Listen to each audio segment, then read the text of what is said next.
9th of February 2022, tarehe 9 mwezi wa pili mwaka 2022. Natumai kwamba uko salama na mwaka umeanza siku yako vizuri. This is Siasa Wednesday, the 9th of February 2022. It's a pleasure to have you.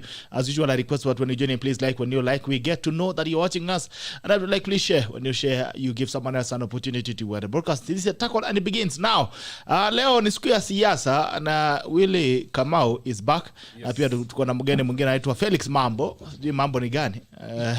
Na nia kiti is running for MAVOKO constituency. And WILLIE KAMAU, kama vile mlivyojua, alikuwa pale Kiamba, lakini kafika mahali akasema ameshuka kidogo, ameshukia alikuwa anaitwa nani, Kawajeko wa UDA.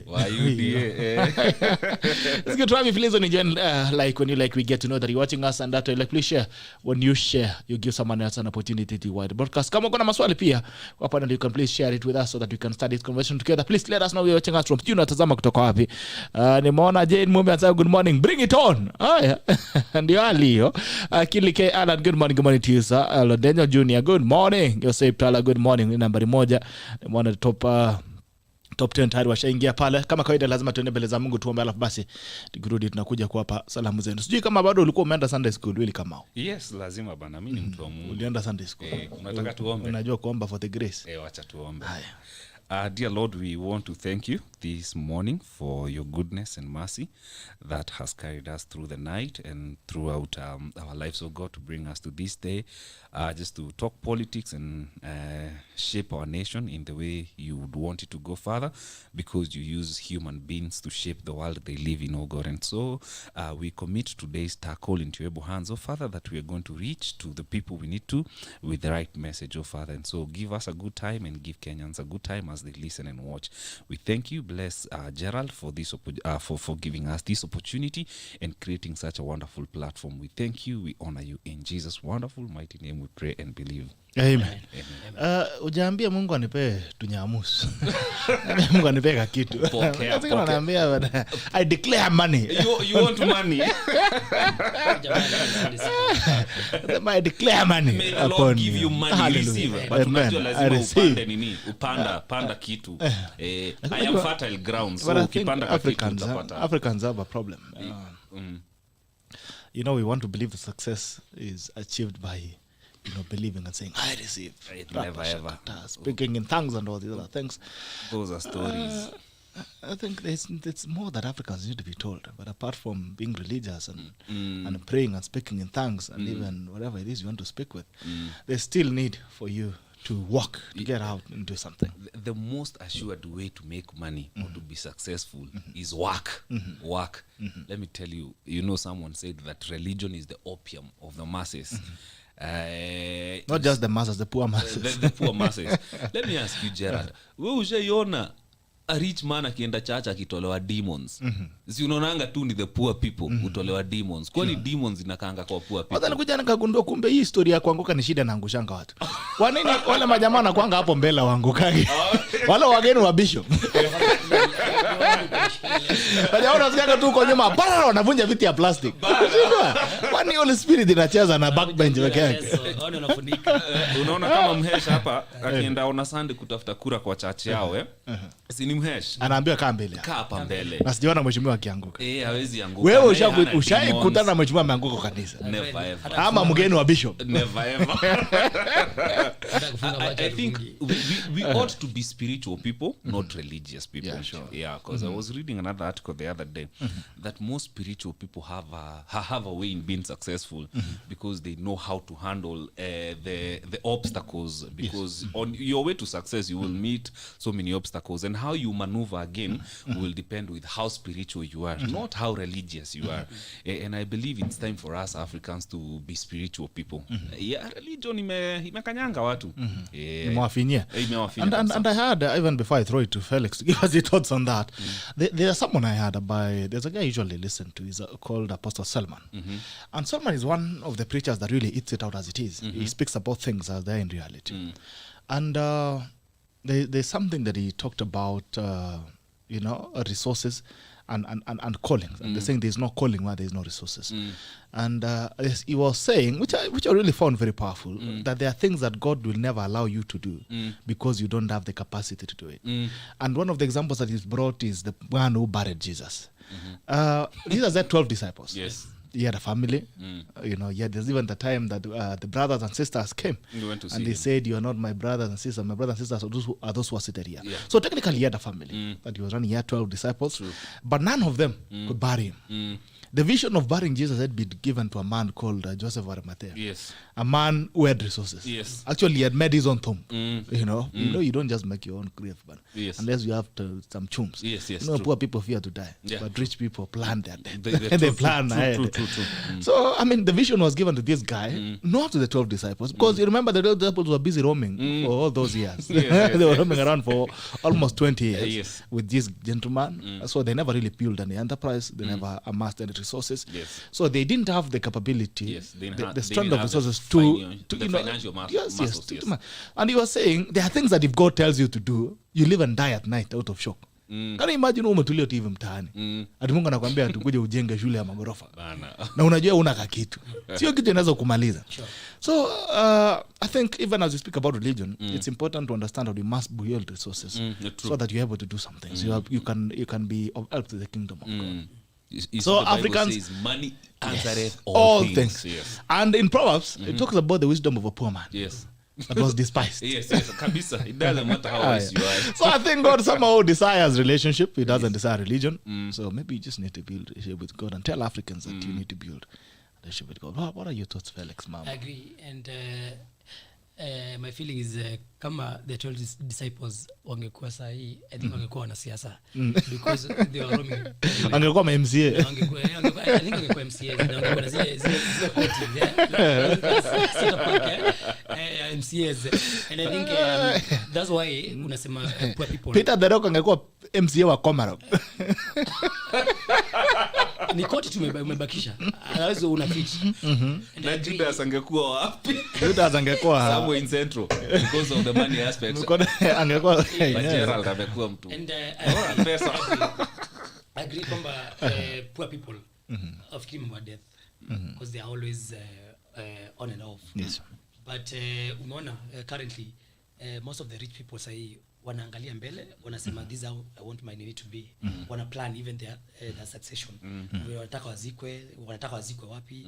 But sahi ukiambia maskini sahi siku yako ni siku fulani. Hata hiyo siku ikifika bado utakuwa na hepa. So I think there's a connection between the history wakati Yesu na sahi. Some of the things the version of those days unaiona sahi ki apply. Yes. You know, Gerald, there's this when Jesus Christ was on the cross, he was just about to die. I don't know which disciple it was he called and said, he told the mother, now this is your son and this is your mother. Now take care of this woman now as your mother, and this is your son. It is believed that that disciple was so well off.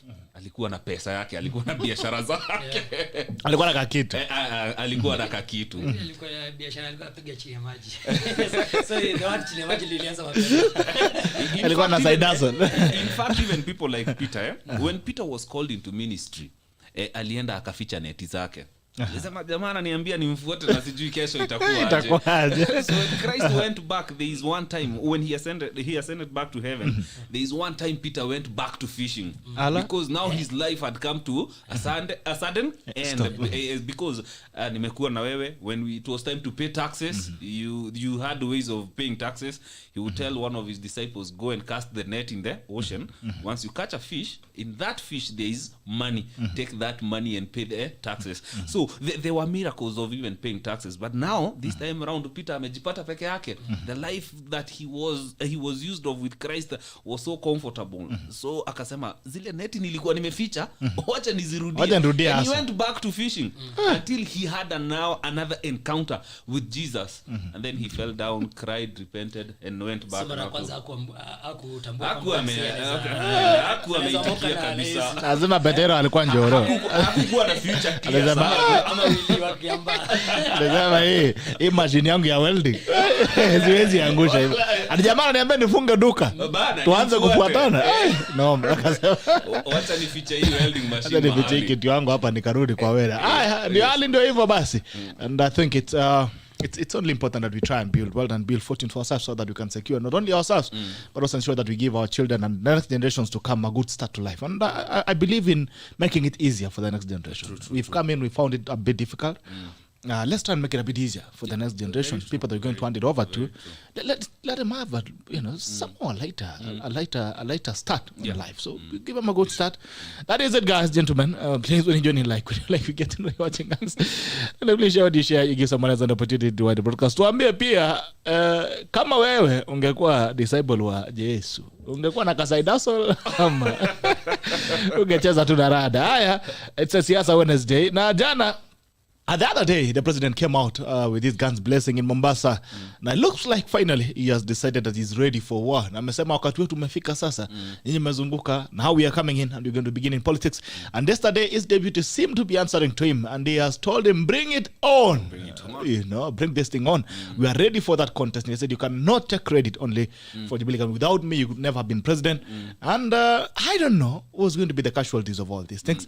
Ma-DVD pia bana sikuiza mako mnoma. Atingisha. Jamaa anapiga marali bwana. Sasa jana ameambia Atuoli, papa Atuoli, if you are man enough, come and face me. Bring it on. Amesema stop hiding behind the president. It's the season of Kabisa, kama ni ndume, leta hii game to check. Zilimane. I don't know what you think is the casualties. But anyway, you'll say good morning to Amidi Ibrahim, good morning. Lodenya Jr., good morning. David Kitut, good morning to you. Somebody watching from Kapsabet, Jane Mumbe, good morning. Bring it on. Kili Alan, good morning to you, my brother.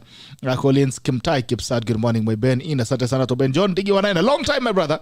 Asema good morning all, good morning to you. Kipsat Asema following. Kibet Evans watching from Elgeyo Marakwet, MCA aspirant Moi Ben Kuserwa Ward, ni engineer Evans Kibiwat Kibet. Daniel Khaled, good morning to you. Kiptandu Yego Maruchok, good morning Gerald watching and learning. Thank you. Kim Nage anasema SG chama cha kazi. Yeah, that's our Kim SG. Nage. Anasema Kim Nage. Ndio SG wenu. Okay. That's interesting. Noma. Haya. I think tutaanza na mgeni hapa kidogo sababu nafasi yake ya kwanza. You want to give you an opportunity to introduce yourself. Maybe wewe ni nani? Unafanya nini? Wapi na kwa nini? Asante sana Bitok and thanks for this opportunity. Mimi naitwa Felix Mambo. Okay. Mimi ni kijana amejituma, niko kwa siasa na nimekuwa nikifanya kazi na chama cha Wiper. Mimi ndio Deputy Secretary General wa vijana nationally. Na mimi I strongly believe in the values and za Kalonzo kama mtu na vision yake kwa nchi yetu ya Kenya. Na kwa sasa mimi nawania kiti cha ubunge cha MAVOKO. And I think in Machakos County as a whole, I'm one of those young people wanakuwa wamejituma since 2016. Uwezi taja Machakos youth wamejituma usahau jina Felix Mambo. Na niseme ni shukrani sana kwa kuwa nasi hapa. Alright, thank you. So you're running for a seat? Yes, MP. Where? MAVOKO. Ground inasema after nini airport. Athiriva. Yes. After airport ukiingia airport, hiyo ndo MAVOKO. unapiga hodi unasema Felix, can I get in? Yes. So Mlolongo iko MAVOKO. Iko kwangu hiyo, kwanza hiyo ndio bedroom. Hiyo ndio bedroom. Yes. Okay. Uchumi ya Mlolongo inategemea kuna mikakati hiyo tusiongee leo.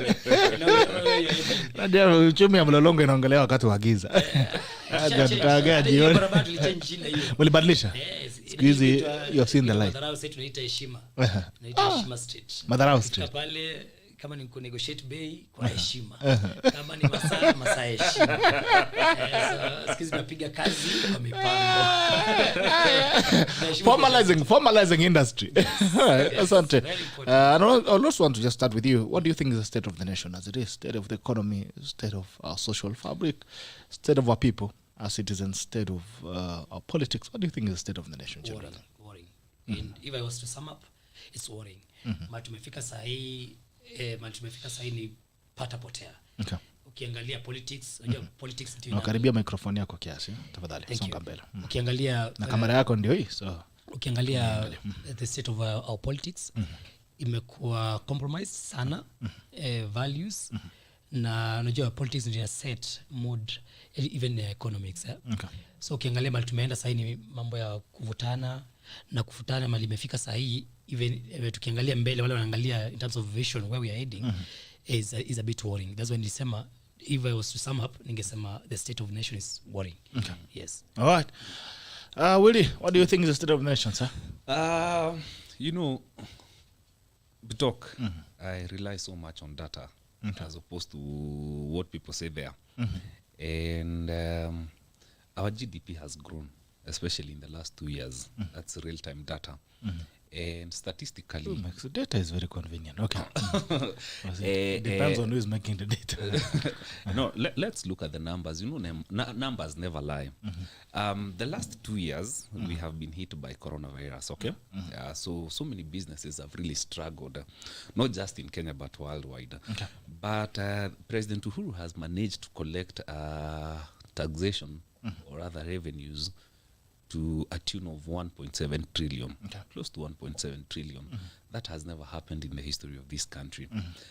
Taxes and revenues collected from growing businesses, businesses that have grown from small to medium, medium to big businesses, and starting of new businesses. So looking at that, we would say there are people out there who are working, there are people who are out there who are paying taxes. So talking of 1.7 trillion, that is data, that is real-time numbers that are there. And so it depends with what everyone is doing.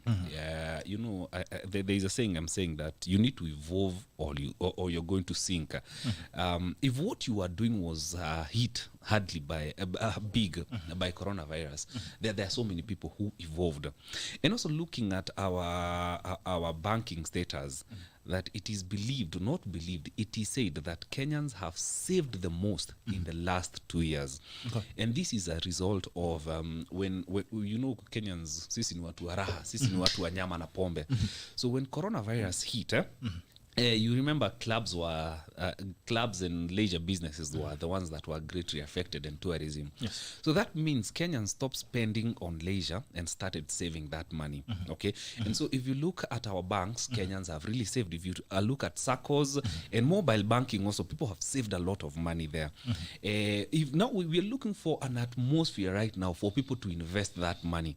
Now this is the most worrying part. Every time we have an election year, businesses tend to go down. For the first time, I think the person who has been saying election yake imeibiwa, this time around akona support ya president. So there might be some sort of peace in the country heading to the to August election. And so it is time for people to invest that money in the economy. And again, the president has put so much infrastructure to carry these small businesses and new businesses. Because Gerald, if today you and I close our eyes and get into an Uber here, we go to a barabara called MAMBO Road. We don't have to go to do business in a town or in a city. We can close our eyes, mahali tutaamkia, tuambie dereva, tuweke hapa. We say, let's start a business here. It's a remote place. The only thing that is cutting across that place is tarmac. We put a petrol station there. We will have our customers who are crisscrossing through that road. Tuseme, let's start a new Kikope here. We will be in business because of the people using that road. And so that is how businesses are created. That is how new towns are created. New towns means new business for people. And so it all depends with now how we are looking at things and what you want to do as a person. Yes. And again, that tells you, because for the last like 6 months or so, we have not borrowed money. The government of Kenya has been the biggest borrower eternally in terms of borrowing money now from these local banks, because there is a lot of savings that Kenyans have saved. Yeah, so it depends with what you want to do. If you want to be on the complaining side, you can be on the complaining side. If you want to do something, this is the right time to do something. Okay. Yes. Talking about borrowing, I think the government is negotiating for around 260 billion from the World Bank. Yes. In a recent negotiation. Yes, I saw that. And I would want to wonder what government wants to spend on 6 months into general elections, because I mean, when you look at it, there are no projects which are being groundbroken. We've seen the biggest part of the junk of the budget that was released the other day, supplementary budget of 160 billion, I think. A lot of money has gone to the defense, Ministry of Defense. You know, I don't know. I find it a bit weird that the government is borrowing on its own stretch. Maybe it should now just focus on streamlining the projects that they had, closing them up and winding up. But I would wonder what the next government would do with billions of money that have been borrowed immediately to an election. Anyway, Rex Roofing hapana fedha kuweza nyumba yako kwa njia shwari zaidi when you get products from Rex Roofing, that is quality roofing shingles, stone coated tiles, and also the proofing solutions. You get up to 3% off courtesy of us. Kimbia pale Rex Roofing, Manali Road, Manali Court, first floor. Wasema tuputuma makwende kwa www.rexroofing.com ama upige simu 0704646664. Alafu basi unaweza kupata products zako kwa njia shwari zaidi. Pale kwenye screen you can see very beautiful stone coated tiles, you can see shingles pale. Also it's rainy season, so it's important for you to ensure that you harvest water 100% safe for consumption. Uweze kutumia quality water harvesting gutters from UPVC water harvesting gutters from Rex Roofing. Kimbia pale alafu mambo yako inaweza kuwa shwari zaidi. Rex Roofing roofs your world. We're giving you 2 warranties. One, you're giving you a workmanship guarantee of 10 years if we install the products on your roof. That means that if anything happens within 10 years, we'll be there on ground to ensure that your roof is looking as new as it was. And we're giving you 50 years product guarantee. It's what you're telling you, that the products that you're selling to you has a capacity to last for 50 plus years. I don't know where you'll be in the next 50 years, but I can guarantee you that your roof will still be there with you. Hiya. Do you have any agenda on the state of the nation by our good friend Willie? I think Willie was talking to me wakati amesema unless I want to be on the complaining side because anasema sahi in the previous 6 months hatujakuwa na borrowing.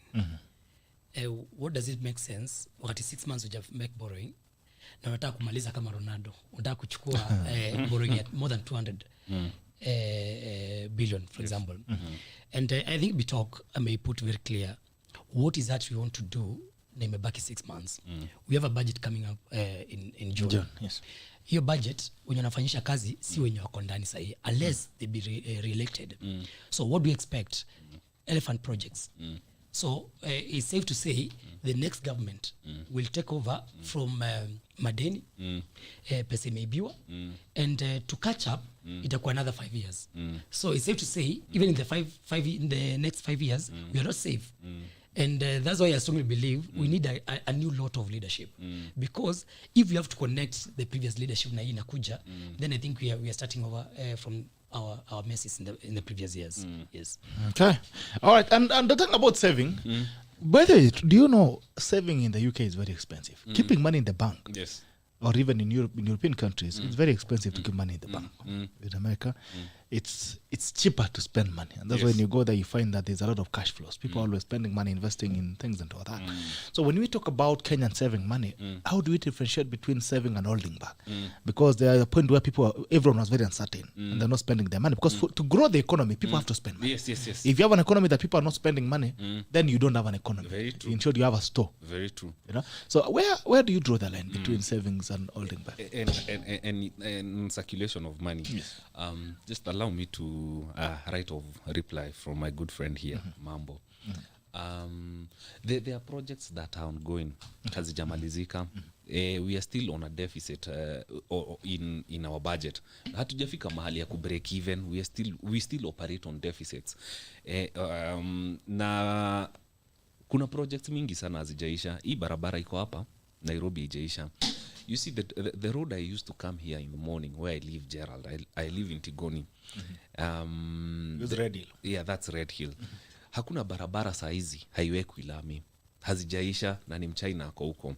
So if we don't borrow to finish that kind of roads, then the president might leave us mahali the next president, or rather the next presidency kikuja, they might not even take those roads as priorities.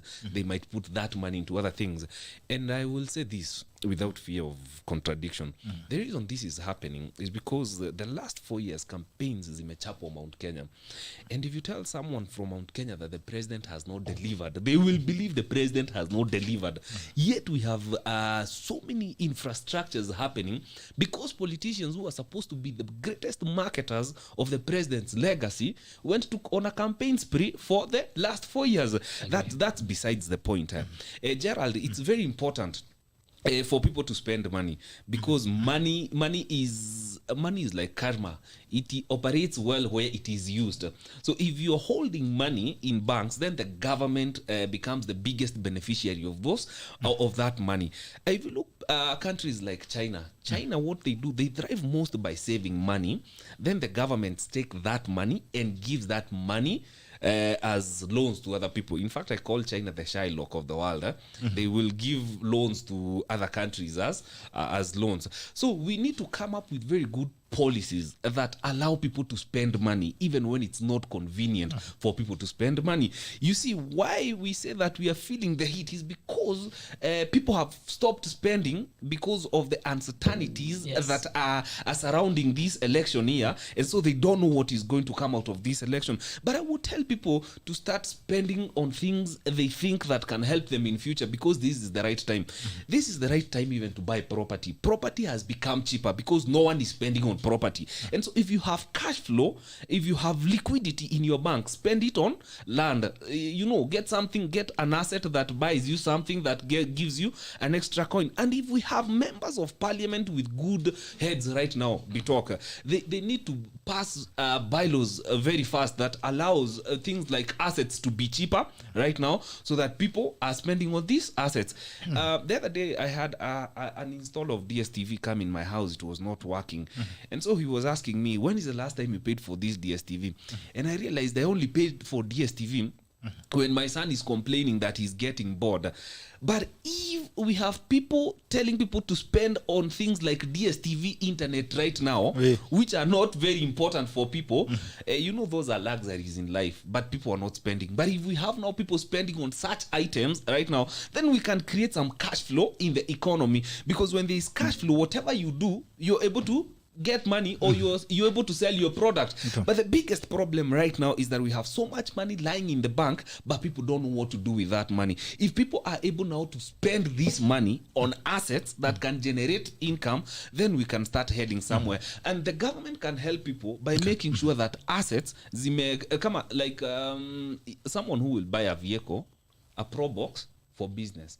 But if you look at the duty of that Pro Box kwa KRA, you look at how much you pay, it doesn't make sense to buy that vehicle, but it will come and help you make an extra coin.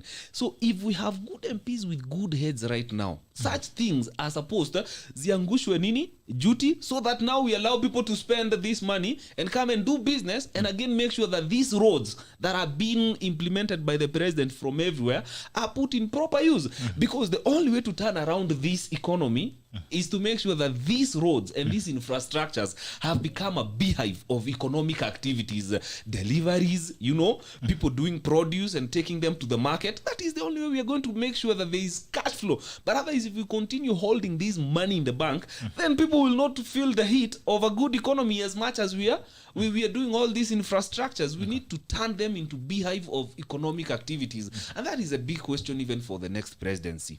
How do they pick from where President Uhuru has left to make sure that these infrastructures are bringing money into people's pockets? Yes. And I think Bitok, just taking from where he just left, I think he mentioned something about uncertainty. And I think that's the only sole reason why people are not spending. If you look at our previous experience in the last, say, 1 year, with Corona in our midst, everyone is trying to save and pile up as much as you can, because you don't know what the next move the government will pull.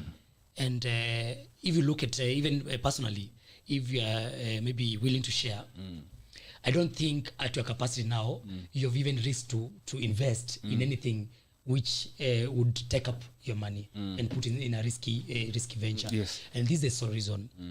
You look at Corona, you look at the education system now. We have like 4 terms in a year. We have not recovered business-wise. Yes. We have lost so many people. So many people have been retrenched. So many people have lost their works. And the same people ndio wanafaa kuspend on school fees. So whatever you have saved ulitumia during the corona period. So kama kuna kitu umebakisha kidogo ama kuna asset, bado unaogopa kuiuza because unauza na hasara. So I think those are some of the factors, root causes ambazo zinafanya, and those things zinataka some intentional moves. It's beyond bylaws.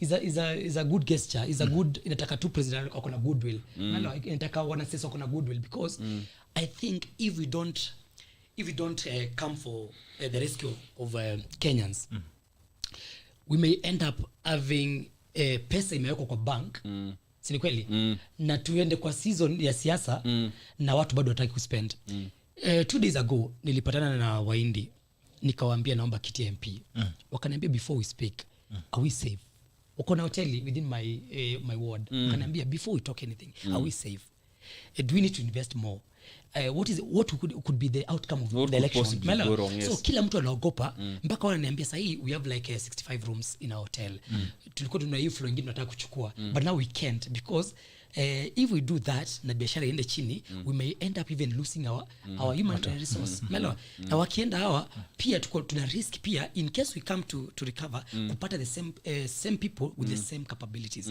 so I think everyone is not about even our Kenyans even investors wanaangalia from different angles so I think where we are now is quite worrying. You see with the campaigns coming up maybe from next month ile sasa gloves off and we have people cruising this country and doing their campaigns. Being in a hotel business, this is the right time to invest because hizo nyumba zitakuwa zimejaa in the next maybe 6 months. The problem will come after the election date. What happens from there? Kuna mtu atasema kimeibiwa.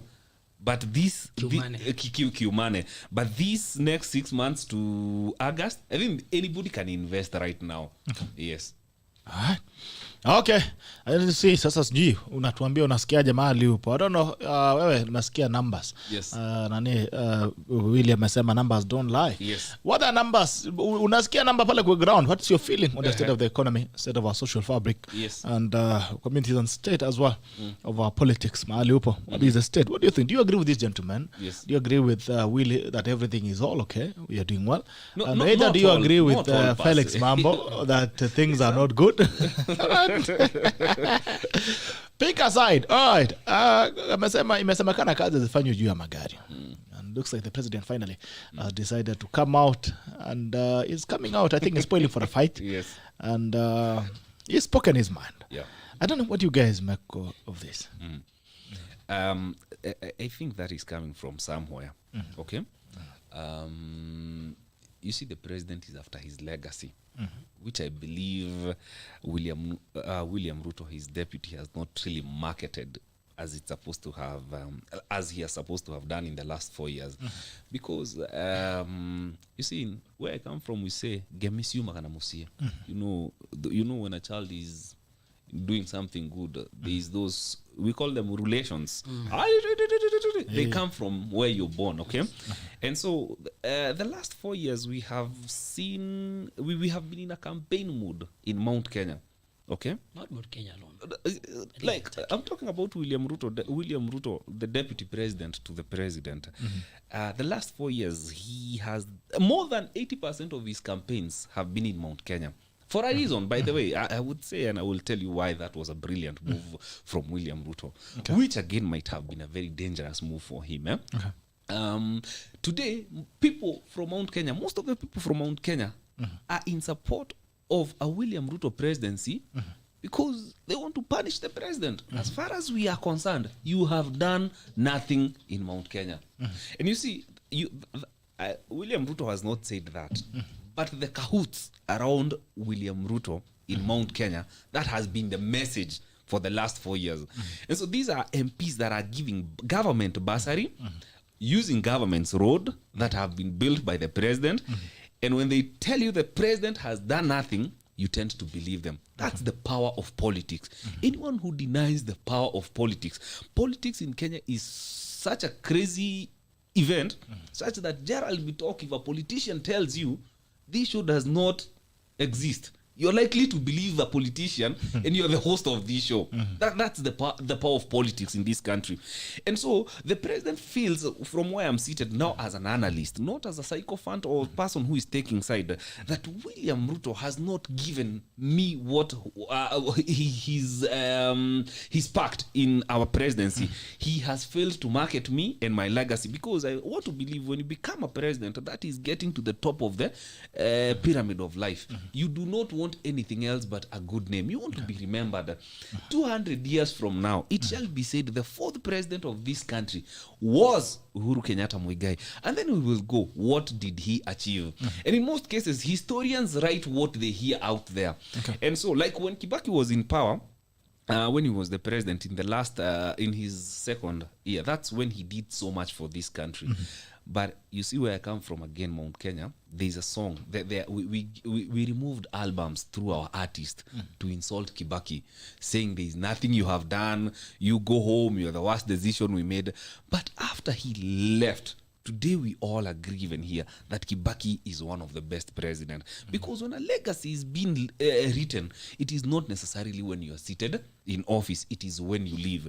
And so if William Ruto told Kenyans that Uhuru Kenyatta Muigai has done his best, trust me, William Ruto would not be facing rough. He would not be facing it rough today. Because I want to believe that president is saying, this is payback time.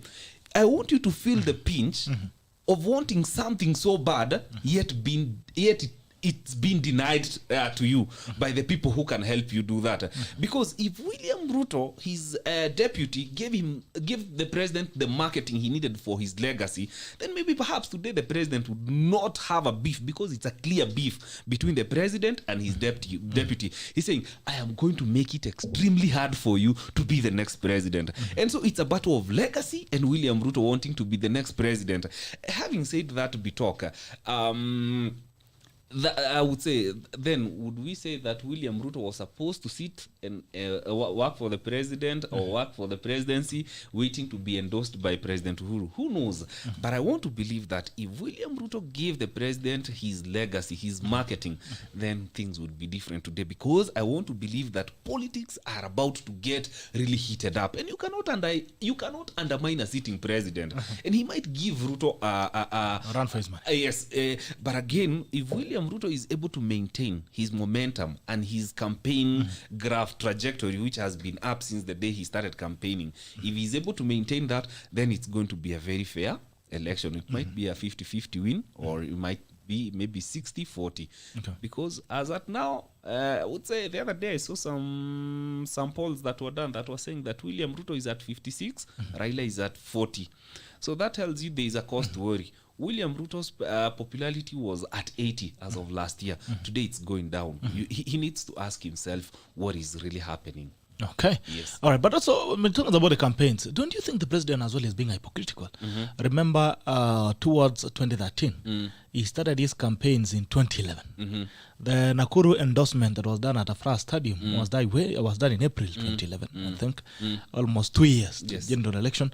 And he was the deputy prime minister who was serving in the government of Kibaki and as well doubling up as a finance minister, I think. Don't you think he's being hypocritical in terms of trying to slow down other people?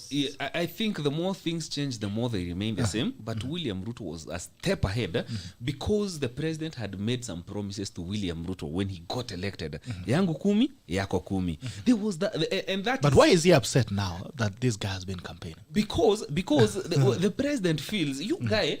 By the way, and I believe this is the bone of contention. I'm just wondering from an economical point of view and a political point. I want you to know this, that President Uhuru Kenyatta is the first president to execute the new constitution.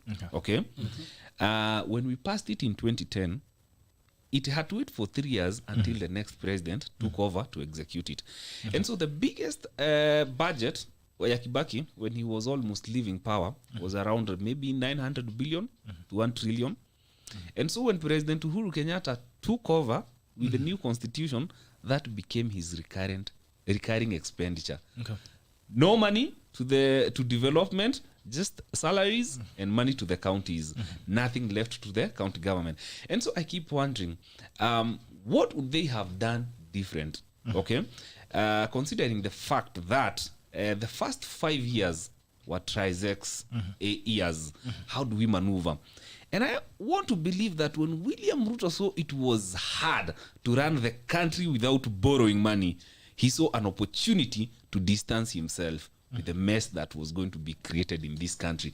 And I also want to believe that that is part of the president's bitterness. You should have been here when I was maneuvering in the last 4 years, in the last 5 years, when I needed my legacy solidified. These things you're talking of bottom-up economy, we should have implemented this in the last 5 years of my legacy, so that now the pact or the agreement of yangu kumi, yako kumi, is solidified by now it is a continuation of the legacy, because it is on record the president saying he is in search of someone who will continue with his legacy.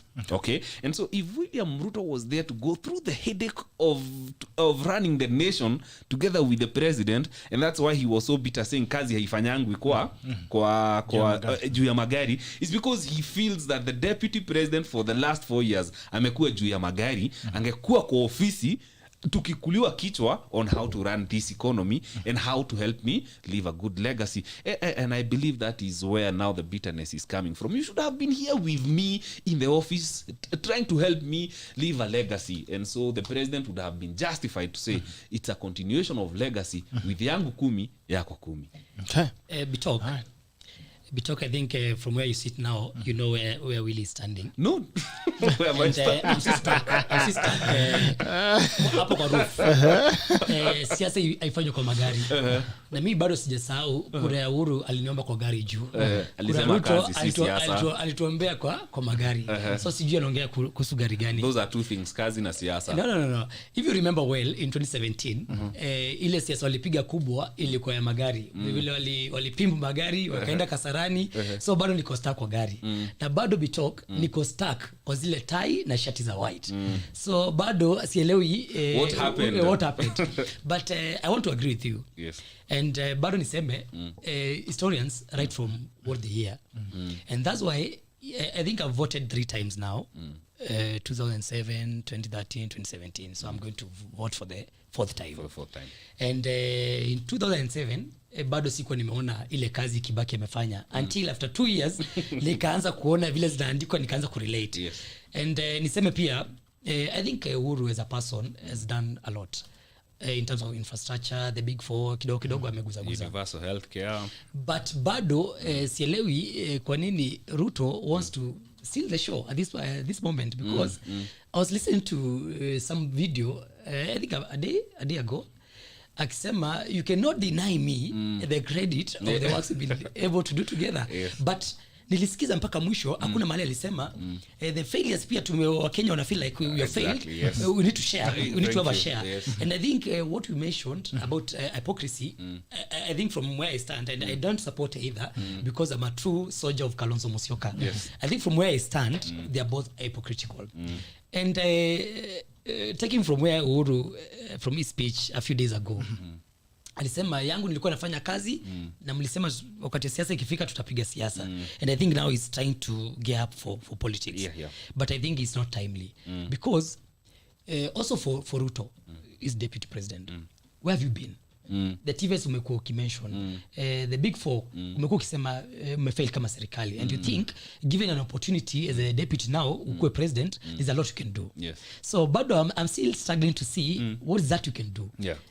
That ujakuwa able to push. And I agree with you.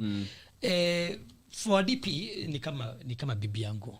It should be the first fan, my first fan. Yes, Anafaa kuwa the first person and a market legacy ya Uhuru Kenyatta. Yes. And being we support Uhuru Kenyatta, but I agree. Nikipitia Nairobi nione hiyo barabara, I think there's a lot he has been able to do. Na sahi hatuwezi ona until atoke tuanze kuangalia from historians view na zile wameandika what have we achieved as a nation. Yes. Uhuru amefanya a lot. Na niseme pia, and forgive me, I think mention something about Mount Kenya. It's very selfish for them kusema Uhuru Kenyatta hajafanya kazi because walikuwa na expect akuje kwao, akwame kwao, aanze miradi kwao. My friend, Thika Road ikikuja tuko naisoma kwa vitabu, tunaionea kwa view sasa. Now tumekuwa able kupata highways of the same standards zinaenda to our place. Umesema Mount Kenya. Yes. Mimi natoka pande za Kadhonzweni, my friend. Kuona barabara hata ni achievement kubwa sana. It's a miracle. Hii barabara unaona Nairobi Express Road inaanza Mlolongo. Na ni by extension inaanza Machakos, because from junction ya Machakos ni duo. Sasa so for us campus we have a lot to be grateful for. Umeelewa? Serikali ya Kibaki kuna zile vitu tumeachieve in terms of education and all that, but infrastructure our parts Cumberland na other parts ambazo zimeshiniwi sana hazikupata a good share of that. So I think Kenyatta as a president ameenda beyond expectations now to reach other areas. Very true. If Gerald, if you tell someone outside Mount Kenya that the president has not worked, they are likely to slap you. Yes.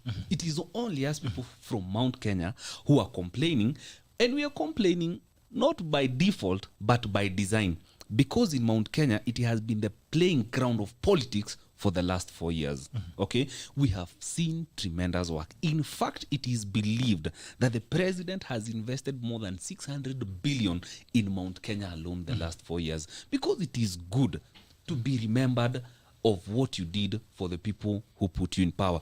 The people of Mount Kenya elected the president 3 times. Okay, 3 times. Yes. And so he had a token for them. This is the national share of what you put in power. You know, today I was listening to some radio station when I was coming here, and they are saying that Rift Valley, as we speak right now, when you be talk, you are the people leading na kuchukua kura. Of course. Do you know why? Because the presidency is beckoning in your neighborhood. And you know, once we get this presidency, Rift Valley is going to change. And so they have come out in large numbers to take those votes. And that is why we are saying, even in Mount Kenya, whoever is supporting whatever side they are supporting, let them not do so in fight of president. Let us remind people that work has been done in Mount Kenya. And it has also been done in other regions. And that is why we are saying William Ruto is going to have a run for his money, because all the factory, we call factory reset, all the things they have been doing in Mount Kenya and cruising this country politicking for 4 years is about to experience a factory reset. They are all now going to have a level playing ground. Bring it on. It is time for bring it on. Let's see. Kipkosgei Keme, good morning. JB watching from Chapel Hill NC. Asante sana San Kibbs, good morning my good people back at home. Karibu sana San Kibbs. James Jenny, good job, great job brother fellow. I really admire your politics and we should preach peaceful elections. JMO from Lolongo. Haya. A street historian, well, that is the epitome, WILLIE, that is the epitome of arrogance and negate democracy and constitutionalism. So this yangu kumi yako kumi is an insult to the people. James Jenny led FELIX advice Alonzo Musyoka and Roka fraternity to join Azimio. To join Azimio as soon as possible. Kalonzo had been with Raila all along, and it would be really unfair Kalonzo to be left out of Raila government. Okay, that's a good one. Good one. Out of government. You are forming ours. Those are good morning. Many people have spoken to say, if you want to know the development done by this government in any country, constituency, listen to DP, and that pork is gutted. Is not the one doing it. Okay, I don't know. It's where the pain is coming from. Seeing someone here. Abraham, my team says, tell Willie that the lack of cash flow activity in Kenya is because the government is withdrawing more money from the economy, business and income through taxes, which later on goes to service loans that have been used on overpriced projects. Net income become micro and unable to stimulate the market economy. Okay. Balozi Eric Major, do you know even without intervention of Satan, reckless driving will still cause death? Okay. Anyway, don't mind. I'm just speaking in tongues. Okay. Jane Mumbi, when someone sleeps angry or graduate from university and does no job forthcoming, what can they say about the good roads? Okay. Lord David Slasher, you are sleeping angry because you did a wrong course. Even in developed countries, not all studying the university brings jobs. Okay, interesting. David Slasher, and I said Majority Talk is very tribal and a UDS support. Anyway, if you come to your channel, Mutembe, I think just although you are very petty, extremely petty. You are extremely petty. And I think it does you a lot of favor if you just unfollow the channel. It makes more sense, because if you come to a place where people are having very serious discussions and you bring your pettiness, it becomes a problem. Kings Devi, and some logged in, Brian C. Sami, good morning to you. Mera. Uru will have a beef with Ruta, whether he markets him or not. Ruta realized Uru was not going to support him. All along, Uru was telling us handshake was not political. Now we see him full-blown in supporting Azimio. It's also not true that Ruta distanced himself from the president. Uru kicked him out. Wewe Kamau unaishi wapi? We will come to that. Olodel Uhuru Kenyatta is a prototype of combination of Jomo Kenyatta, Moi Kibaki. Uhuru is a complicated politician. He will destroy you very, very badly if you treat him normally. He will treat you abnormally. Okay. Rosemary Kabugi. One thing the guest refused to mention is Raila came in and spoiled the relationship between president and his deputy. Kilike Alan Gerald. Ni palan gani umeleta leo? But they have ignored the political maneuvers. They have ignored the political maneuvers of the handshake duo in the last 4 years. MCA Kijana Mulandi, keep a bro. Uhuru government has done something, but debt on development costs never paying to citizens were not managed well. That is the only fail we can identify very easily. Karis John, recollection is due to high taxation and introduction of new taxes. Okay. Any comments on any comments on the comments? Yes. I have had someone speak about infrastructures and job creation. Now, this is the paradox of economics. The government is waiting on you to create jobs so that they can tax you. But we, the people, wait for the government to create jobs for us. It has never happened. The private sector is the biggest employment of people. But again, we also need to ask ourselves, do we have a conducive environment for small businesses in this country? I would say that to some extent, our MPs have failed to realize that businesses are started by the youths. Okay, these are the people we call hustlers. These are the people who hustle to start something from nowhere. But again, you realize that we do not have a good and a very conducive environment for these businesses to thrive. Ukianza kabiashara, Gerald, if I ask you how much it has costed you to put up such a studio, if the government doesn't help you to be the next Citizen or to be the next NTV in the next 20-30 years, then you will realize how many business opportunities and jobs we have killed just by the virtue that the government is being tough on you. We need to make sure that now all these politicians who brag of numbers in parliament, they would have rushed in parliament kitambo to create laws that favor small businesses. Some things don't have to wait for the next government. Taxation is one of the things. I've had someone talk about taxation. Yes, I agree that Kenyans are some of the highly taxed people in the world. And I will tell you why we are highly taxed. When we have a majority of people who are not working, the people who work or make money pay taxes on behalf of those who don't work. And so a small number is paying taxes on behalf of big number of people who don't work. And so we need to make sure that now the next presidency has created a conducive environment for small businesses to thrive and medium businesses to grow into big businesses by creating a conducive environment so that we can have people sharing this load of taxation, because a nation is either built by loans or taxes. Today, Japan is one of the highly indebted nations in the world, but they run so well because of their saving cultures. They know what to do with those debts. And I want to tell you, Gerald, something, that the rich borrow while the poor save. Okay? So I want to say that the president has done a good thing, because it would have taken us 20 or 30 years of savings. That is to say, we have beaten our budget. We are no longer working with a deficit. Now we are working with surplus, that we can be able to save money for projects. That would have taken us 20 to 30 years to have the kind of infrastructures that have been put in place. But now these infrastructures are the foundations of job creation. People want to go to work on time, that is road. People want to deliver their produce on road. Kama kwenyu Ukambani, you need good roads and just water. You don't need anything else. That is the empowerment that you need. You give these people water, they will be able to use these roads to bring fruits in Nairobi or any other place on time. And so the bottom line is that there is no nation that can thrive economically great without good infrastructures. And that is the bottom line. So what we do now with these infrastructures is what will make sure that how we maneuver as a nation in terms of paying our loans matters. We can pay these loans in the next 10 or 15 years. Statistically looking at it, from Kibaki collected 1 billion as taxes. Uhuru has now collected 1.7 trillion. If the projection goes on, it means in 5 years we will be collecting something to 3 trillion or even 3.5 trillion. That's almost our budget.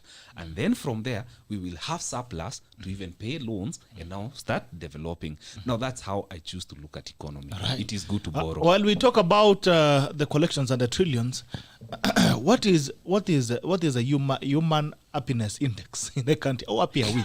Between when Kibaki was collecting 900 billion or 9 billion, or whatever it is that our friend is saying, and when Uhuru is collecting 1.7 trillion or 2 trillion. How is the human happiness index? Because now people are beginning to disagree with numbers. HDP, and they are saying happiness, the best way to measure an economy is how happy citizens are. How happy are you as a citizen? What is your happiness index between Kibaki's time and Uhuru's time? We talk.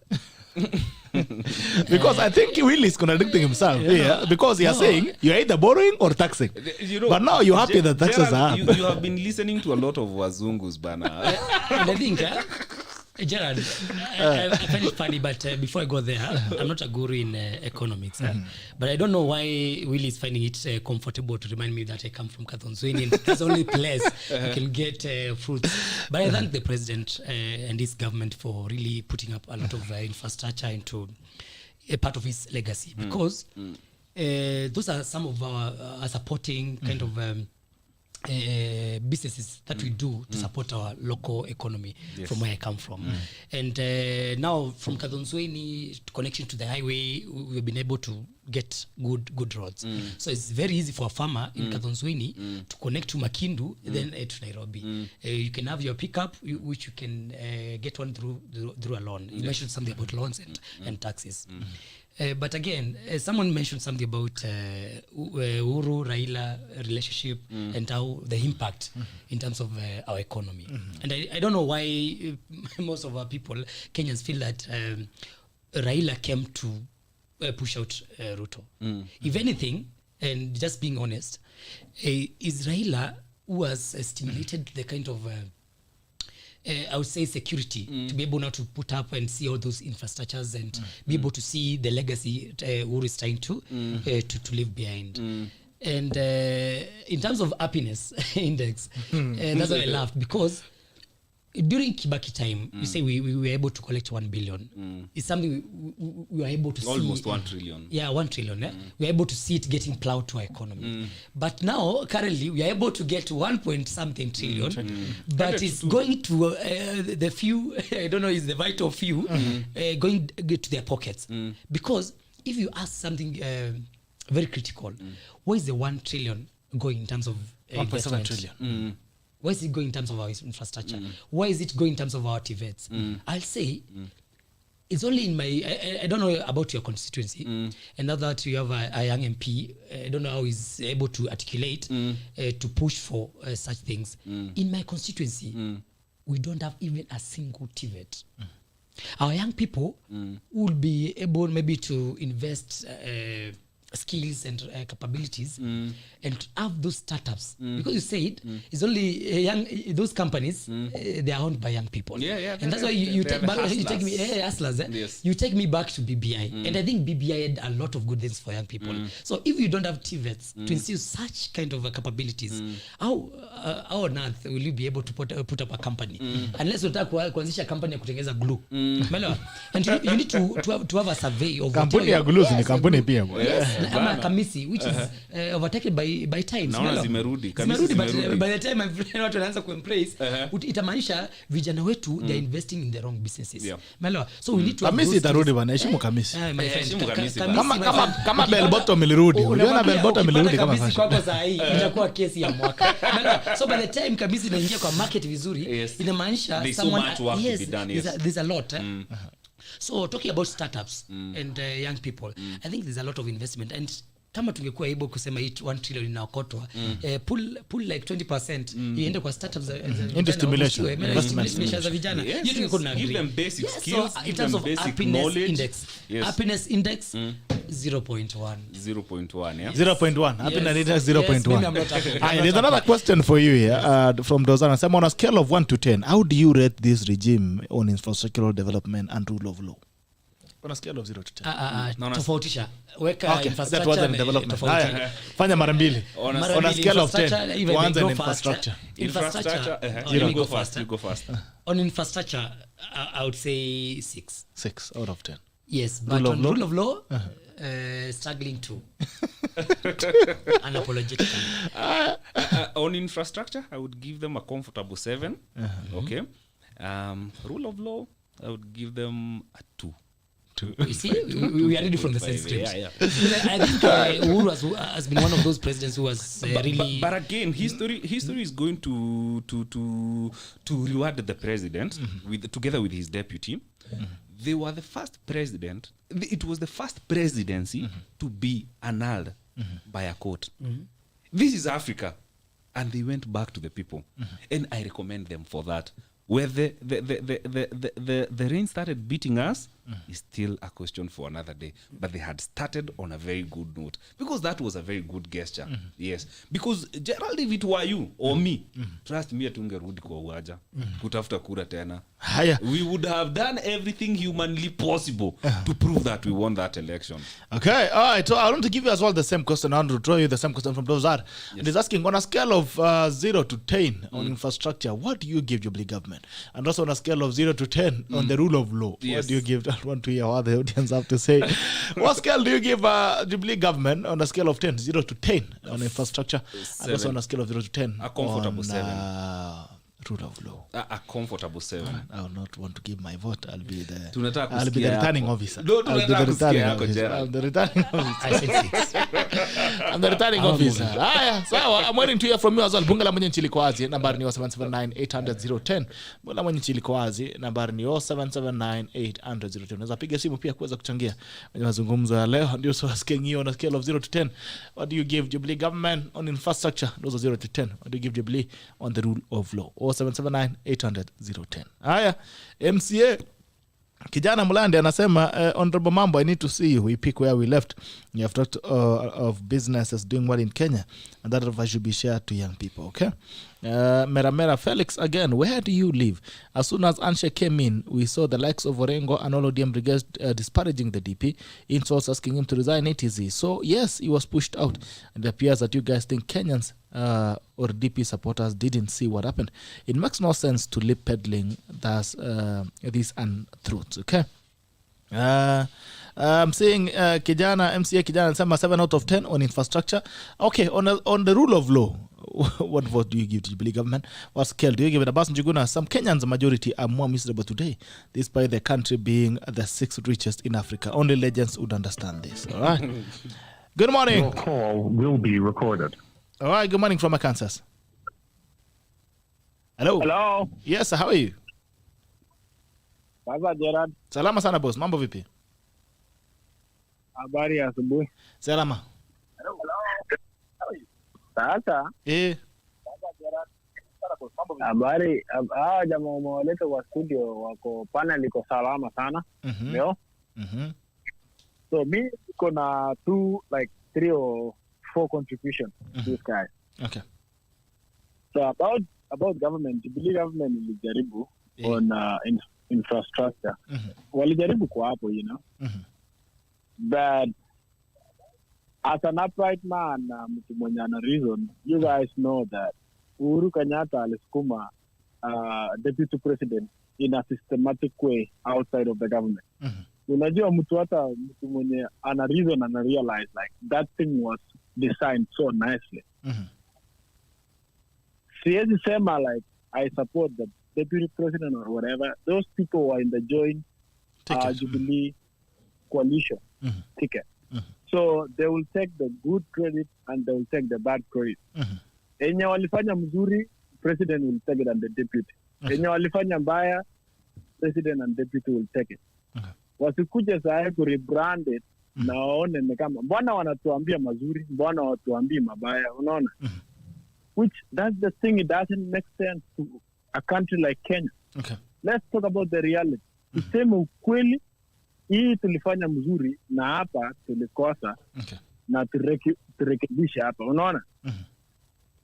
That's how things work here in America. Right. Unasema ulifanya hii mzuri na hii Ilifanya mbaya. mzuri lakini tutarekebisha. Ini bwana mseme tu mazuri na there is a lot of stuff will happen kwanza in the rule of law. Like kuna almost 40 something court of law. Court orders yenye President Uhuru Kenyatta ali disown. And I want those guys there who discuss about it. Bwana wanajaribu kuepa. You guys come to that platform to discuss about issues directly, you know? Na wakisema maneno kama like kama hiyo court order. Hii serikali iliharibu hiyo katiba yetu sana kwa sababu kotini ikisema hivi na hivi, mbona hao wanaenda back to kuassume kama nothing happened. Yeah, because in kitu yenye mimi sana na nasema why the time Miguna was on the other side. Yes. He was so great. But wakati sasa wanasema wamrudishe, watu wenye walikuwa na wasupport wakanyamaza. It doesn't make sense to me on that, you know? Yes. But, you know, siasa ya nyumbani, we need to embrace but we need to develop. Sisi kama vijana wadogo, we need to embrace it and let that be truthful, you know? Na tukuone. Unajua ukikuwa honest kwa something you are doing, everything will be fine. You can even do after you engage with a develop, you know? Yeah, that's my point. Asante sana. Am I speaking to my brother? For the show. Okay. Naongea na nani? Who am I speaking to? Gilbert. Gilbert from Kansas. Gilbert. Yeah. All right, Salimi Watu wa Diaspora, and thank you so much for tuning in this evening. I think it's evening to you. Yeah, it's nice. Bye. It's 9 p.m. All right. Thank you so much, Gilbert from Kansas. It's a pleasure to hear from you this morning. Dozar says, okay, we done the scale. Eric Mutai, your panel argues for Uhuru's achievements. That is where they miss the point. They are in artists praising someone who has not finished painting. They are naive in politics. We are looking at next. Okay, San Gibbs, the evidence behind putting money directly in the pockets of the poor is where Uhuru government has failed. All the panelists and every Kenyan will agree with me. Okay. I'm seeing here some votes as well. Let me just start with the comments. Karoki wa Masi, Karis John, KRA collection is due to high taxation and introduction of new taxes. Karoki wa Masi, Bitrok tell Willie KAMAU nothing will change about Kenya people's arts. Our business are dead. Our business are dead. Courtesy of Uhuru. Awacha Psycho Fancy. Abbas Njuguna ate or love them. UDA, ANC and Ford Kenya unexpectedly exposed the utapeli that has activated Makasiriko. Okay? Karis John, why Kimani seems to be in his own world with punitive tax. How do you do business? Energy cost because of IPPS cartel. Stop taking the blame to parliament because the executive has captured it. Predatory projects benefits only the few. Waigera Komu, well said KAMAU. Jen Mumbi, this infrastructure guy, what is the sense in building a flyover and not incorporate urban transport systems? Okay. Eric Taita, huyu jamaa anajua chenye anaongea kweli. Willie KAMAU should know that infrastructure won't help if taxes are high and loan interest rates are high as well. Felix Mwangangi, Honorable Mambo Felix giving credit where it's due. Abbas Njuguna, some Kenyans majority are more miserable today despite the country being the sixth richest in Africa. Only legends would understand this. Right? I think I left for Masome Amera. MCA Kijana Sama 7 out of 10 on infrastructure, 4 out of 10 on the rule of law. Mike Mbuvi, on infrastructure I'll give 5 out of 10. On rule of law I'll give 2 out of 10. Silas K. Debts I give 9 out of 10. Alright. Cleveland Jonah says you kitu you pronounce Akinso. Yeah. Akansas ni Akinso. Kansas ni Akinso. We can only learn. Cleveland bwana. Ato United State of Kisumu. Mera ansama rule of law 3 out of 10. Okay. Let me see if we have any votes here. Laban Kemei, rule of law 1, infrastructure 6, falling from Chapel Hill, North Carolina. Rule of law 1, infrastructure 6. I think people seem to agree that there has been some level of infrastructure. And give the devil his due. Yep. Yeah, there's one thing that Jubilee has really achieved is opening up the country, the roads and all that. But I think this for the next it has not really, but it has not really been distributed well enough. I wish it could distribute more. You need to see if we go if you just go off Kangundo Road here in Machak, you'll find very crazy roads and within the metropolitan. So, and I tend to imagine that for me, this is what I believe in, that it could do more for the people if we open up the country than do blueprint projects. Like this expressway, why do we need an expressway in Nairobi when we have not been able to open up villages? We're going to ensure that every other Kenyan, wherever they are, they don't need to see a tarmac. But if they can have an easy access, the roads, all-weather roads, I mean, that could be fine. If we open up, we need to focus more on opening up the country so that every region of the country can be economically productive. Because for the longest time on the sessional paper of 1963, it only focused on the regions that were developed. That is why we are putting in money so they can give us more money. Like where the paper was saying, those who have will be given more, and those who don't, even the little that they have, will be taken away from them. So I think it's time we reverse the sessional paper and now focus on opening up the areas that have not been very productive, so that every part of this country is productive in its own way, and it can support the economy on a flat level. But I think having this footprint projects for Instagram is not for me. It doesn't move my heart. Don't forget, we have an emerging issue about immigration. I mean, the movement from rural to urban setup, and also don't forget the essence of the devolution was to. That was my next point. The essence of devolution was to take up all those projects and all those developments to the rural areas. But now, what happens? Because young people are not patient enough. We're still having young people moving from those areas where they should be able to invest more coming to Nairobi. And that's why I disagree with someone who said Uhuru has ignored the urban kind of he mentioned something about the movement.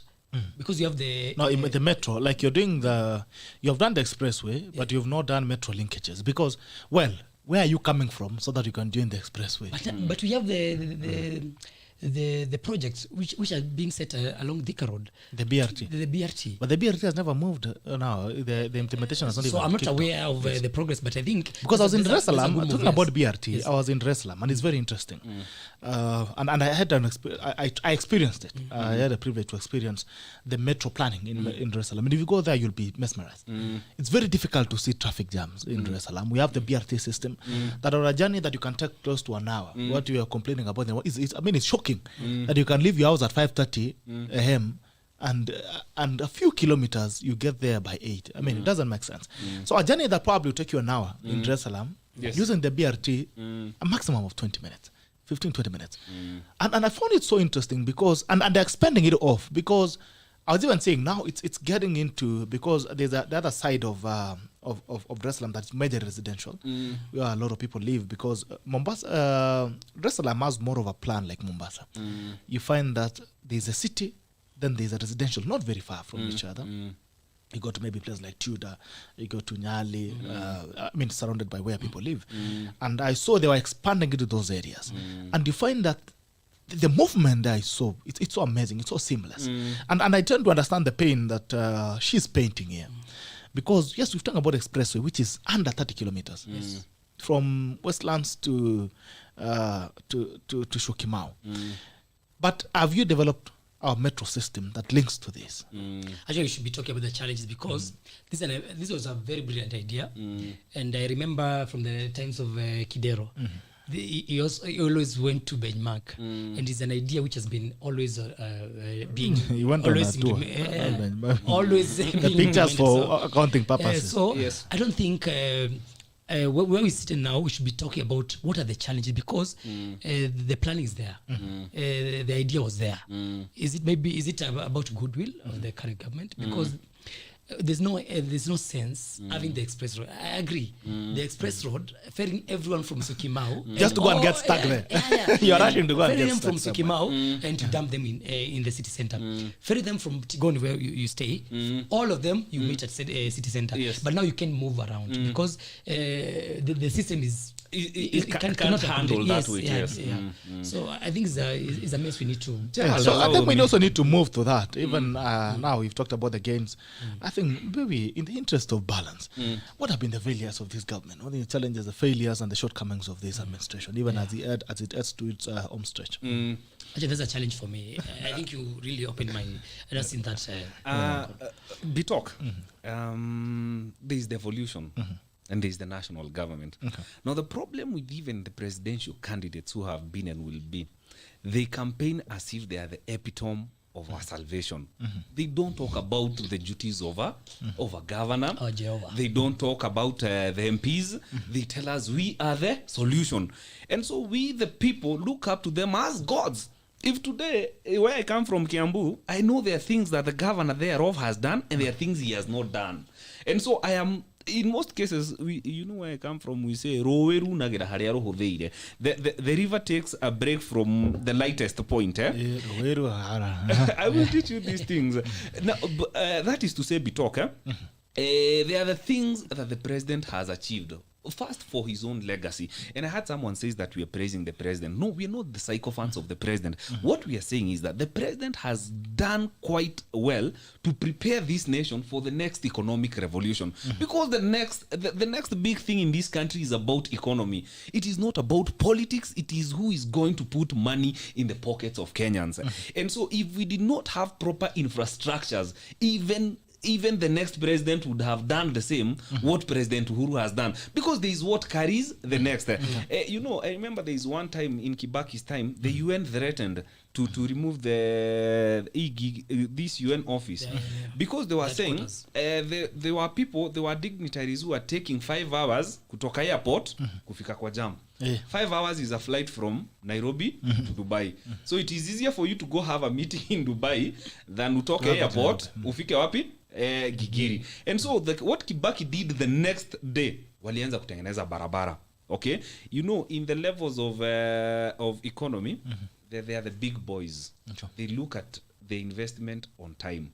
Okay? How much time will I take from airport to this place? And then there is the middle guys. The middle guys are the people who use those roads now to make money. Na sasa kuna wale wako uko chini hustlers. These are the guys who need these access roads connecting to the bypass. They hardly come to town. They hardly come to the CBD.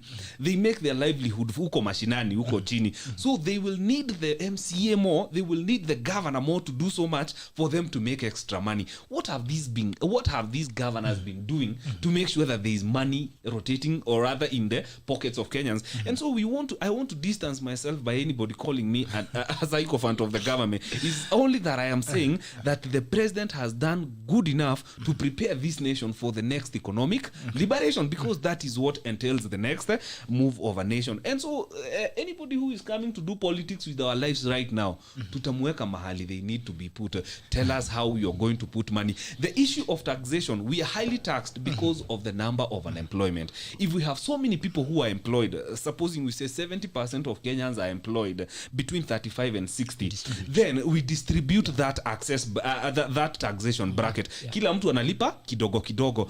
But Gerald, if we have so many people who are not working, wewe ile pesa unatengeneza hapa, you will pay for 3 people who are not working. And so that is why we need to make sure that we everyone is working. That's what I'm saying. Let's ensure that every part of this country is better. Even as we talk about the big boys who want to get to Gigiri in 5 minutes, let's also think about the average Kenyan. There's a farmer there. Can they get an access to the market? Let's give Can them they find an easy access? Because for me, if I was the president today, my first focus would be to open up every part of this country. Even Rome was not built in a day. Yes, I agree. But I'm saying, now look at where we've come as a country. We are 50-something years post-independence. 57. Yeah, 57 years.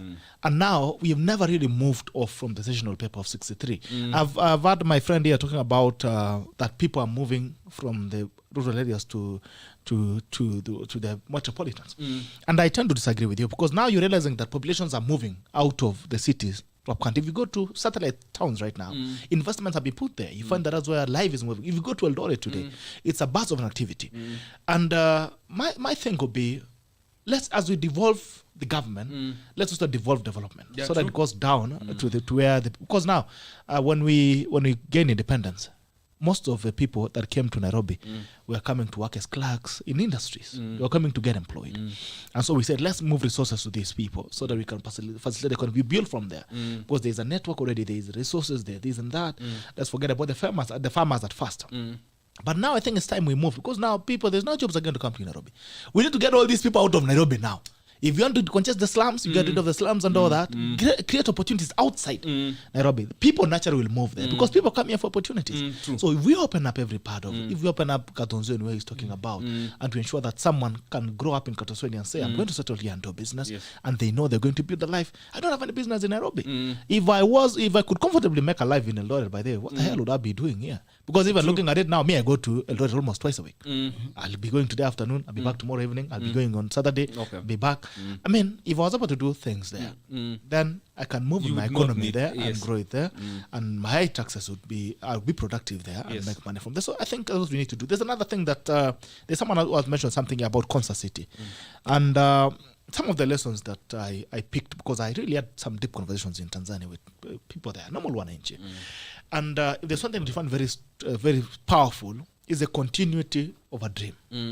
True. Kibaki knew he was going to be president only for 10 years. And Max, in fact, the other one he risked. There's the one that he said he stole. But it was guaranteed his 5 years. But this gentleman has a vision for 30 years. Vision 2030. Vision 2030. You know, and all that. But somehow there was a blueprint that it was followed up through. Then we'd have built this country progressively, opening up every part of the community. I mean, that's a document that it be sat on. And we all agree it was a good document. Look at Concert City, for instance. Now the government has stopped investing money in Concert City. It was part of the Vision 2030. Jubilee came in, they said they want to build one national party. That probably they're going to use around the country for some time. That's why our good friend was saying yango kumi, yake kumi. So maybe that's a good say yango kumi, kumi ya mwingine. A continuation of a vision for the next 30 years. The problem that we have in Kenya is everybody comes with their own dream. Yeah, true. Mtu anakuja anasema ndajenga Concert City, mwingine anakuja anasema tutatoa shamba ya Concert City tupande Managu. So we find that there are conflicting issues. When you look at CCM, which is a part in Tanzania, I mean, I asked about there's a project I've done, a flying bridge in Dar es Salaam that goes through the Indian Ocean and crosses over to Masaki, the other side of Dar es Salaam. And I asked, hey, Mama Zulu bana amechapa kazi. Anasema hapana, hii ilikuwa mipangilio ya Kikwete. Ameanza kuiachia. Yeah, I mean, it's now being actualized. There's also another expressway, almost of an equivalent of an expressway that's being done by African Development Bank. Yeah, in Tanzania as well. Ilikuwa ya nani alikuwa anafanya? Ilikuwa Magufuli alichukua sijui kutoka kwa Mwalimu. Something like that. I mean, from Mwinyi, I think the guy who came, Mwalimu. I mean, so there seems to be a continuation of a dream. And within that, then we experience very few wastage. You mentioned about us borrowing again for the same project. Why would you borrow twice for the same project? If I'm borrowing for a laptop, this laptop, then I've gone to the shop, I've borrowed, they have given me a laptop. If it's 40,000, you borrow. Yes, what should I borrow again? Why should I come and tell you, Willie, ile laptop tena, nataka tuombe ya kuongeza juu. So I think there's a lot of pilferages, there's a lot of leakages in terms of resources that come into the country. And I think as a matter of urgency, that's what we need to say. If you could do that, when you could lose, with the risk of sounding to praising Tanzania so much, you realize that they have done it with very little external borrowing. There's no burden of debt. There's no discussion there about debt. The other day the speaker tried to come up with that debt discussion, and it became very embarrassing to have it because you cannot back it up. The external debt is very minimal. They are focused on World Bank and ADB. Majorly they're doing those projects. You can see the bows there. And I mean, citizens are happy. They don't care because citizens just want to do their things. They want to move from point A to B and do their things. These are things that are very mesmerizing. It's very useless to a guy in Kibra who is tracking, who is going on foot to industrial area to get a job. So I would not want to really sound like a pessimist, but I think we need to have a conversion in this country that we need to move away from investing emotionally. That I'm investing so that Mount Kenya can be about me, happy about me, or I'm investing so that Rift Valley can be happy about me, or so that Kambas can be happy, so I'm building them flyovers and this and this, or now I'm shaking hands with you, so Kisumu you're going to ensure that every other person, tatatoa matatu, tatumia ferry, kwa barabara. So we need to ensure that we for us to live peacefully as a country and to avoid dividing the country of, oh, you see what I've done for you, let's think more about the posterity of this nation and having a longer blueprint that even if this guy comes, it's useless. Yeah, true. There's nothing he can change. You're coming in to adopt a national policy on how we want to progress this country. If you become president, it doesn't matter whether you are a cow or you are which tribe, you are Turkana, whatever where you come from, it doesn't matter, because there's a national policy that guides national development. That for this, the next 10 years, this is where we need to focus the resources on. So, I mean, we love a better country. I don't know if you gentlemen agree with me. Or, no, we're in agreement, Bitok. And again, we have the structures to get there. We have a constitution that is guiding us there. And the constitution is only now 10 years old in implementation. So let's give it another 20, 30 years to achieve the dream. And actually, the other day, my party, Chama cha Kazi, sent me to a 2030 vision that was somewhere in Upper Hill. And we were having a discussion on how far we have come as a nation for the last 9 years. Since, not 9, how many? No, we are 9 years to 2030, yeah? Yes. So we were from the time Kibaki started the vision of 2030, we were evaluating how far we have come as a nation. And one of the things that really caught me was how much President Uhuru has been able to achieve to 2030. But there's one thing I did not agree with. They were talking of how many ships we have cleared as a nation. When the president was taking over the country, we were clearing very few ships. By today, the number had grown up to more than 200%. Now my question was, which I didn't ask, nobody answered that question, by the way. I asked, are these ships exports or imports? Because we need to know the difference. Yes. If we are importing, It's a big problem. it is a big problem. If we are exporting, if we have cleared these ships for export, then the nation is doing very well. So we need to talk about export. We need to. So what did they say? They didn't answer me. So this is the thing. This is the thing, Bitok. We need to talk about local production. That is where jobs are coming from. The beauty of our economy, it's very regional. We have 8 regions in this country, just like we used to have the former provinces. That is even how the economy is divided. And as an economist, I say, even our economy is local. Same way we say politics is local, even economy is local. If you empower the people of Eastern, these people just need water, okay, and proper feeder roads to connect the highways, so that their mangoes are coming to the rest of the nation right on time. But now you guys have denied that. But now by doing something good, I saw the other day the governors in Eastern, they are processing these mangoes into juice. So there are employments that are taking place there. Come to Upper Kwetu Central, we are very good at agriculture. We're good at coffee, food. How much are we producing? How much are we feeding the nation with what we are producing locally? Look at how much rice today we consume that is imported from India and Pakistan vis-a-vis the rice that we consume locally. And so my point is simple. If we produce so much in this nation that we stop exporting what is found within our borders, then we are able to feed the nation and even export. Jobs will come when we start exporting, because we will have fed this nation with what we produce locally. And so the constitution is there. Let's give it time. The next, we like you said about emotions, even the next presidency, we must not be emotional about it. You as a person who uko mashinani, it depends with the member of a county assembly, a member you're going to elect, and the governor you're going to elect for him. If you're going to invest on emotions electing those guys, then you have to cry out of emotions for the next 5 years. All right, Mambo. I want to say there's something you mentioned which is very interesting, and I think it's very unfortunate that we're connecting when the show is getting to the end, because you mentioned something interesting about Konza City, and as we started, I mentioned about goodwill, political goodwill. If we had those political support and goodwill, some of those blueprint kind of projects, look at Konza City, that would have solved like 20% of Eastern problems. But now again, look at where Kibaki left it. Yes, it has lacked goodwill of the other government. All stakeholders. It's the same thing which has been devolved to the counties.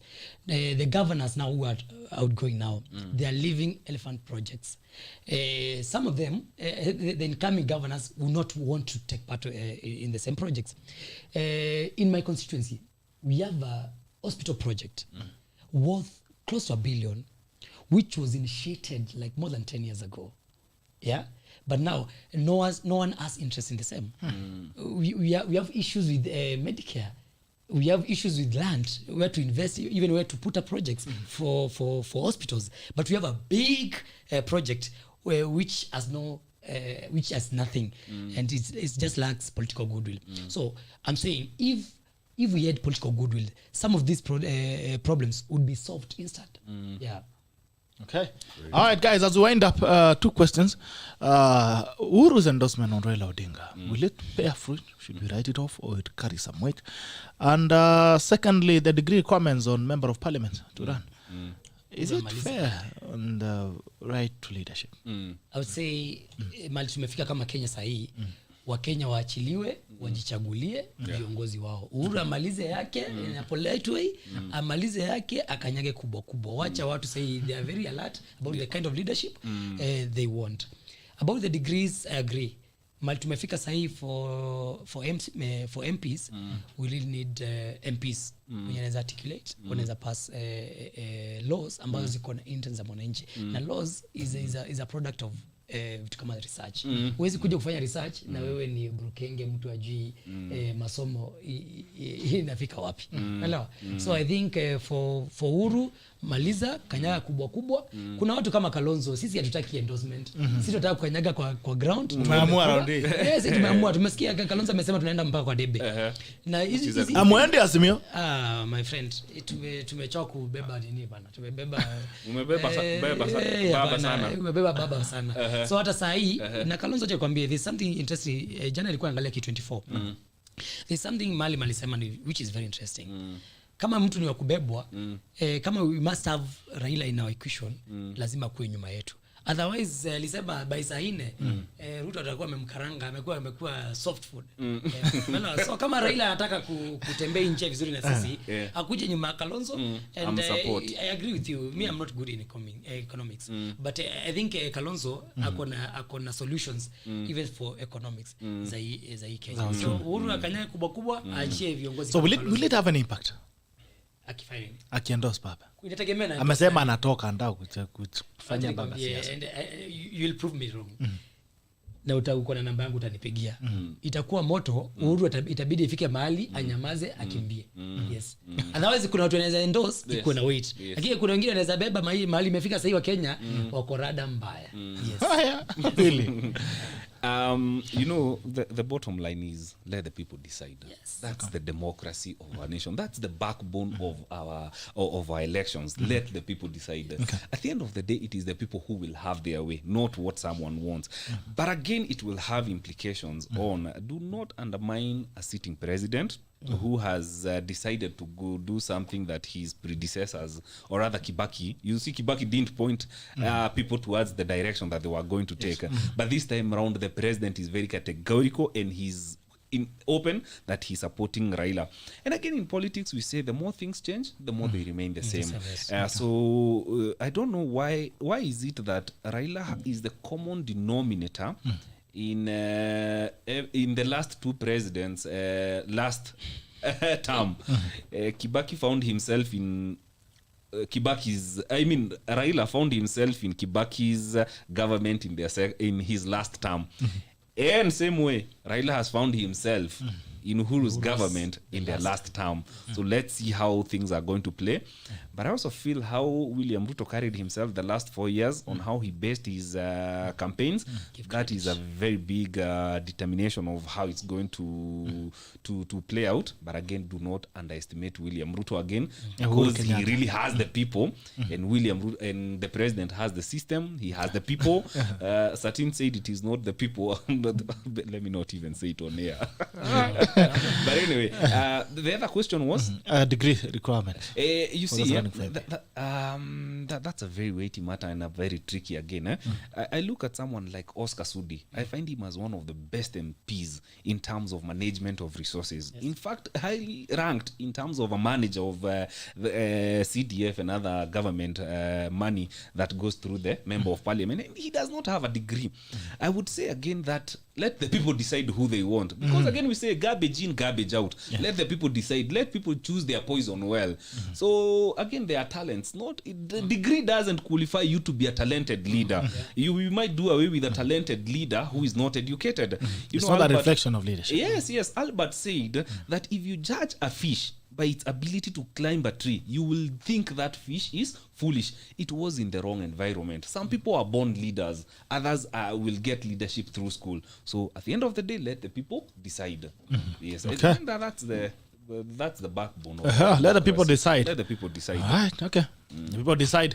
The people decide. I believe that we should make the market of leadership a free market. Yes, it should be. Garbage in, Let's garbage make a free out. market, because at the end of the day, it's a choice. If they choose a madman, then it's them Yes. to live with the madman in the market. Yes. So I mean, the issues of I think we should not wear straight jackets in leadership. We should not give voters a straight jacket. That this is only where you can choose from. Yeah. So let's give every Kenyan an opportunity to run for office, as long as they can They run. can deliver, yes. Yeah, then we see. Because even this country has a lot of doctors and professors. They have not been chosen for president. Yes. And I mean, we're still here. And look at it. Our universities are full of graduates with civil engineering, but we have engineers from China designing our roads. China. Yes, you see. And I saw another, the Auditor General has come out with a report that those Chinese that you see here are not really Chinese. Who are they? They are proxies for local business people. The companies that are being called Chinese companies, they are not Chinese companies. Possible.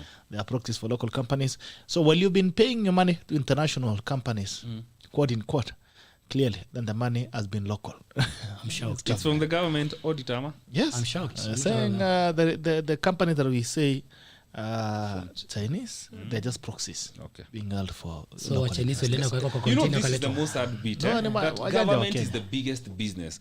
Those who are in it right now feel bad or feel threatened that they are being pushed out of business. And those who are outside feel bad that they are not partaking the business. So let's choose our poison well. So it's safe to say No that's one why is wataki going- ku- no one is wataki coming to retire. move Wanasema them they out. are young Nchi to ni retire. sinema. Ndio sababu wanasema they are young to retire. Too young to retire. Too young to retire. Na wengine wasikia huo wanaweza kuwa deputy. Never too those- young to retire. But if you and don't want to those who want retire, to go home and work in your farms. I mean, you don't have to work in the government. It's all enough. And those who are saying that, they also want to create their own dynasties. Now, that's the sad bit about this nation. This country will put it on checkmate.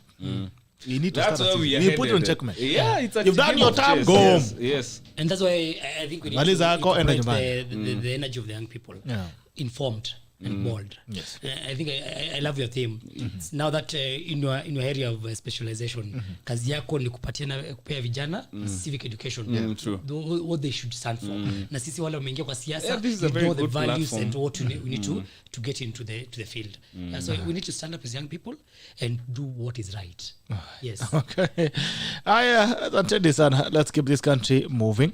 Laban Anthony Michieka, rule of law 10 and 3 out of rule of law 3 out of 10 and infrastructure 6 out of 10. Some keeps rule of law 1, infrastructure 6, money in people's pockets 1. Those are rule of law 2, and infrastructure I gave a score of 7 because of the equitable distribution of the TVET development. Otherwise, it would have been a strong 6. Those are, do you feel to accelerate development, both the national and the county government need to partner more on certain development at the local level? We stop MAMBO. Yeah, the law is very clear. Willie Sumba, rule of law number 1, infrastructure 7. Okay. Abbas Njuguna, those mega incomplete projects left behind by outgoing governors, MPs or MCAs were fully funded. Next government should follow up on who ate the cash. Mera Willie KAMAU, wewe ni mtu wa chama cha kazi. Sasa you guys mnataka kwenda Azimio ama? No. Okay. Hatuna presidential candidate by the way. Njuguna said currently fertilizer zitulenga 6,500 Kenya shillings. Would Kenyans be food secure next year or would be angry? I can tell you from coming from a region that does agriculture, we will be hungrier. Mera, all the infrastructure projects are corruption conduits. Truth. Abbas Njuguna, infrastructure in Kenya is aimed at creating wealth, contract tenders in mind. MCA Kijana Mulandi, we focus on the cost of production. Life will be fair to citizens. The good life follows, but you can't fight for good life for citizens when pushing them to the corner. Please focus on divergent but not convergent when it comes to business creation or more SMEs in the game. Hallelujah. That's very sharp from MCA Kijana Mulandi. Kimutaro teach, what's the essence of good infrastructure when citizens can't afford the basic needs necessities? Infrastructure 6, rule of law 0. Okay, Gilly Kip anasema Kansas, asante. Silas Ken figure 6 out of 10. Rule of law 3 from Romera. Yeah. Asante. Langulo Kiramgel anasema Kenya is a business entity. We just need to make it a formally corporate. We register as Kenya Enterprises Limited. Iko inalipa tax. Yeah, Zigida anasema Edward Mijano Bitoki must open eye and focus on the youth. Haya, karibu anytime. It's been a pleasure having you. It has been the Siasa Wednesday of the 9th of February 2022. Na kesho tunafika diaspora. We want to have a conversation with the man whom I think has really beaten a lot of votes to be something. And this man has to be one guy called Aspel Kibrop. Aspel Kibrop has been on a ban for 4 years, on the athletic ban for 4 years for doping. And he said, he always said, I'll be back. And Aspel is back. Welcome back. He's back. Karibu. Welcome. So I would want to, we'll be having a conversation with him tomorrow, Thursday. Awesome. And that's really an interview that we need to look forward to. Sure. Because for me, I believe in the resilience of humankind. Yes. That even though we fall, I mean, because if you, it's like being put to jail for 4 years. Dust off and Maza, imagine now you're used to earning your money, used to the money, good life and all that. Then suddenly someone tells you, you're not able going to do what you do every day. Like someone tells me for 4 years I've not been in a studio. Wow. For 4 years! You'll tell me that you cannot be in the studio. I will be back. You will have to even work so much on your sanity just to make sure that... And that is where the test is. The fact that this guy has remained in his frame for 4 years. And he's saying that, yes, I'm back. And I'm back to prove them wrong, that I wasn't. Because he has always maintained that he never doped. That's powerful. You know, he has always maintained. The attitude. Yeah, he's always maintained. He has always said I wasn't. And there's a time he wanted to commit suicide. Can imagine. There's a time he wanted to shoot himself. You know, because he's a cop. The time he wanted to shoot himself to commit The suicide. pressure is too much. Yeah, so he's come a long way. You think being told not to do what you do best? Imagine. You For 4 go years. nuts. For 4 years, you'll go Imagine mad. waking up every day not doing what you do. Bana, But still saying, even if I'm not going to commit, for 4 years you're going to train That every day. Can you imagine waking up to train to go another nowhere? level. Discipline. Waking up to train, it's like you waking up to put on a suit to go nowhere. Wow. Can you imagine that? I think that's actually a way of being mad. A good madness in a way, such that you have to convince yourself, I'm still the old guy. I'm waiting for that sunny day to come back. Yes. Yeah. And so that's a soldier salute. Actually, there's a conversation I really want to follow up. I'm not early morning, but that way... Inabidi umeamka bana. Kama ni kiongozi inabidi umeamka bana. Lazima. My friend, some of us, siasa imechange. Unalala saa 7, unaamka saa 2. You know, Ni ground. Reverse. lazima utafute kitu na nguvu hii nchi. Nothing comes on a silver platter. Siasa ya Kenya, I think is Africa, inapigwa masaa. Kuna ile masaa ya siasa. Unapata sasa wakati mnatoka job unakimbia kwa nyumba, ndio siasa sisi tunaanza. Ndio siasa ina. It depends with what you want in life. And nothing comes without a sacrifice. Yes. All right. Aspel Kibrop, I will be back. Yes, he's back. Welcome See you back, tomorrow. brother. It's a tackle and it ends now. Bye-bye.